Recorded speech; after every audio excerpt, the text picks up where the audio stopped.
just have to figure out how to turn it on, not to worry. There we go. I promised my wife I would not make any tawdry jokes or insults to any of you about being bags of water or bloated or anything like that, okay? You got it in. Because, huh? You got it in anyway. Yeah, I know. I did pretty slick with that. All right, now listen. Here's the deal. You're 60% plus water. The story of the first miracle of Jesus has to do with the fact that you walk around 60% water. We all stay hydrated as best we can.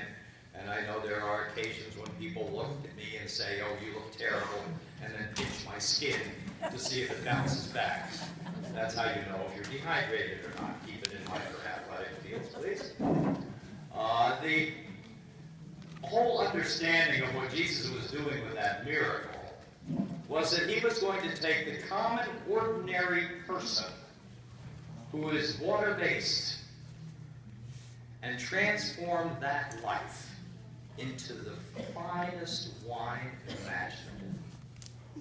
And he would do that by means of infusing into you, day by day, gifts of the Spirit, encouraging you, working with you, enlightening you, pushing on you, doing whatever he had to do by means of Jesus and the Holy Spirit to transform you from being an ordinary person, water-based, into a person who is just the best wine with the best gifts, with the best that can possibly be given by God. And that you would in fact know it, that you had been transformed and were on the way to being transformed. Most of our lives are filled every day and all week long with busy stuff. We're all busy, we all got stuff to do. We're always on the go. And that kind of busyness, you know, sometimes you miss things. You can go to the end of the day and say, geez, I was busy today. What did I do? And you're not asking yourself what it is that you did, because you know what you did. The question you're asking yourself is, did I do well today as a human being? Did I do well as a Christian? Did I use my gifts? Was I enriching to the lives of other people? That's a question you don't get to ask yourself out loud very often, except in the Christian setting with other people of faith. And that's what Paul does in the second reading. He talks about the gifts of the Spirit. But when he's talking about them, he's using the image of Isaiah 25, which says, on this mountain the Lord of hosts will make for all peoples a feast of fat things, a feast of wine well aged. And Paul then will think of spiritual gifts, along with Jesus' first miracle of changing water into wine, as the way in which God changes our lives and transforms them from the ordinary to the extraordinary giftedness which you carry with you day by day. So Jesus' ministry of death and resurrection and the giving of the Spirit are the new things that God did and does every day of our lives. Now they had some issues with that in Corinth, because you know, who are the big names that you know who are filled with the Spirit today? You know the TV preachers, right? Okay. And you know the very Christian, oh God, so authentically Christian politicians. You realize they are talking, just so you know, for your own information, if you wonder what's not quite right about the debate about religion and faith and politics and all that, is almost all the language that's being used today is apocalyptic language, the end times language, and the searching for a new Messiah. I believe I had referenced this to you about 3 or 4 months ago to look for it. It has arrived. That's not what Paul is talking about at all in the way of the giftedness of Jesus. The kind of giftedness that he was talking about was not the rock star kind of thing, or the American Idol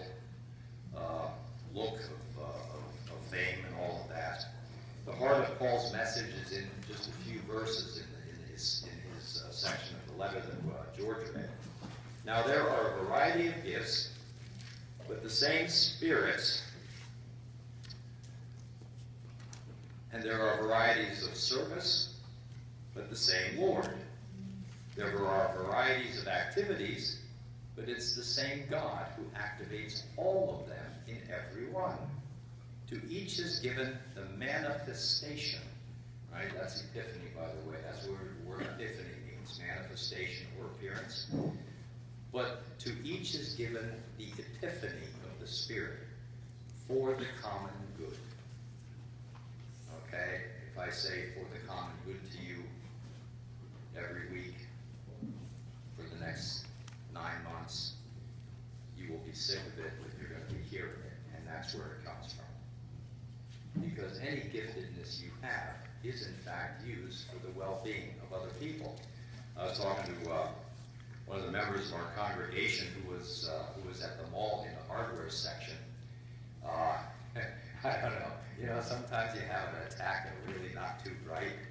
Well, she was in there, and a guy picked up a knife to see if it was sharp. Guess how he did it? Oh yeah. It was very sharp.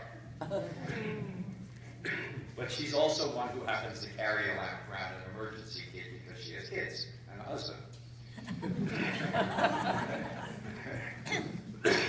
So what did she do? To all appearances, she was just a good neighbor, patched the guy up, you know, helped out, you know, cleaned up. And I love those little Bactine things that you spritz these days. You put your finger in the trigger and there's a little hole and it just comes out. Yeah, she had one of those too. And anyhow, did that.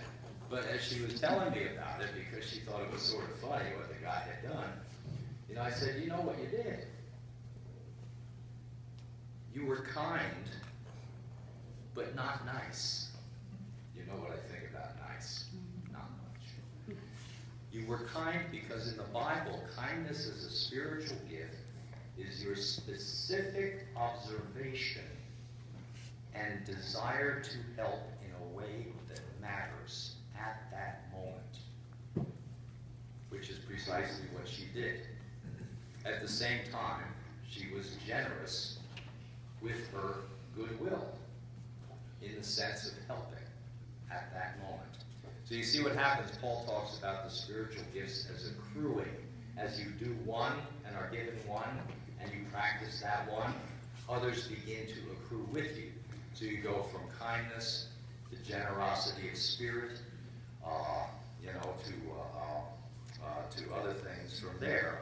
And that then is the feedback loop that you get from God, that you are well loved because you're capable of being, and I won't use the word love, you're capable of being kind and generous with your time when called upon. And therefore the feedback loop to you is that you are well loved and you in fact can love yourself.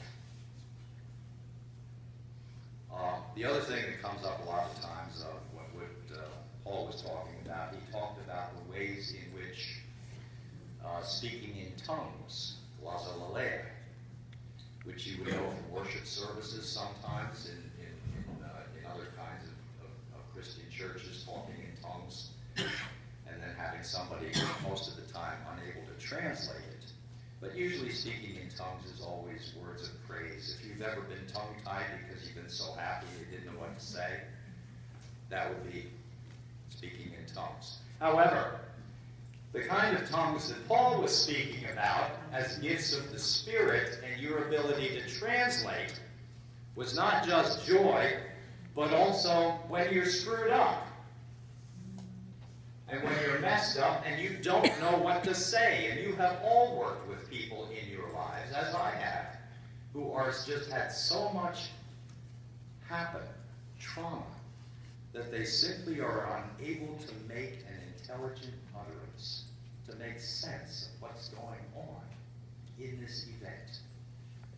The pain, the sadness, the pathos is so deeply etched that you just can't give voice to it, except to either say pious platitudes or silly things. and you know it's silly later. But see, here's where the giftedness comes in that Paul talks about. You as a Christian with that gift of prophecy and interpretation of tongues can actually help people in pain to give voice to that which needs to be given voice. I ache. I hurt. And you can help them to voice the causes and the root of that. And that then is the road to healing. That's what the book of Lamentations is all about, by the way. The book of Job in the wisdom literature, giving voice to that which causes pain, anguish, confusion in the presence and company of another person of faith is what enables you to begin the road and journey back to fullness of life. And that was the point that Paul was trying to get to when he was talking about all of the varieties of gifts that we have.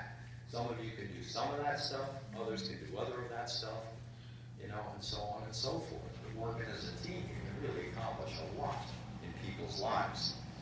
I don't know if you noticed the psalm that you said responsibly. I won't read the whole thing, just one phrase. Your justice is like the great deep. You save humankind and animals, O Lord. Did you catch that when you were saying that? Some of you who support Awesome and contribute t-shirts and sweatshirts and all kinds of clothes to Awesome sneaked out of my house and my closet. I'm sorry, that was a personal observation.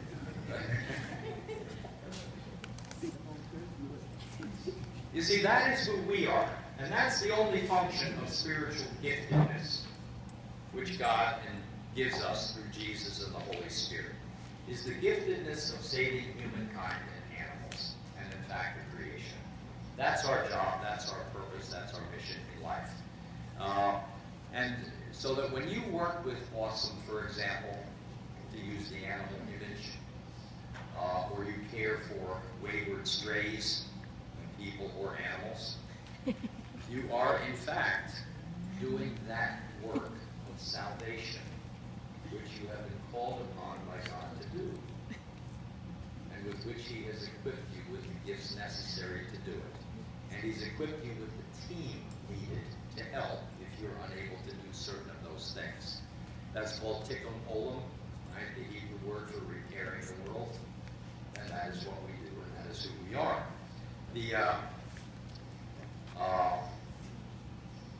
Outside of the church, of course, we can work with anybody. There's a lot of people who are one-noters, right? They will be good on one thing. They will spend money on one good deed.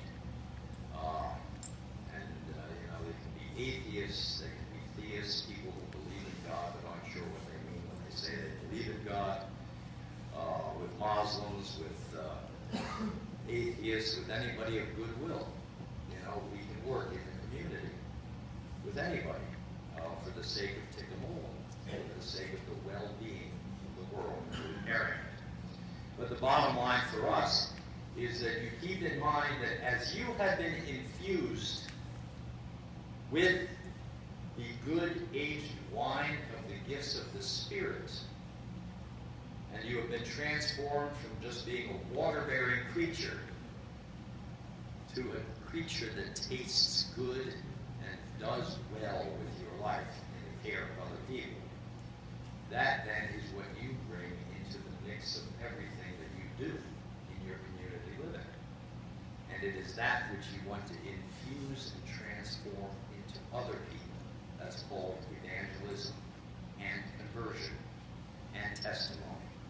You don't necessarily have to talk people into it, you just have to act people into it. And that you can do well with all integrity. So the heart of St. Paul's message and the heart of Jesus' first miracle is very simply that the gifts of the good wine and the other virtues cluster together and fill you up a little at a time with all of the goodness of God, which you need to really be a good co-creator and a good partner with God in this life. And that's that's the wonderful gift of that first miracle. Now, his mother, you know the role she played in that story, right? She ignored him. I don't know if you picked that up. Sometimes, moms, it's smart to ignore what your adult children say, because sometimes we talk stupid stuff. And that is precisely what happened with Jesus there. He was saying, this is none of my business. It's not your business. Keep your nose out of it, because I'm keeping mine out of it. And his mom just ignored him and said, hey, steward, he'll do the right thing. And the reason he did the right thing, you live in the Poconos, you know what gossip is all about. Right? You all know what goes on around and about town. If this had happened to this family where they ran out of wine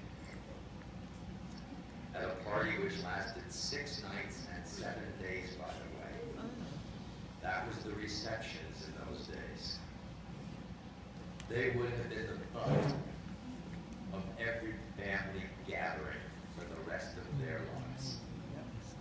And if for no other reason than common grace, the word grace comes in there somewhere, and graciousness and care. That's why Jesus did that. More came in his ministry, as you well know. But the primary gift for you is that you're being constantly filled, little at a time, with the new aged wine of grace, of generosity of spirit, of being a person of hope, of kindness, goodness, and help.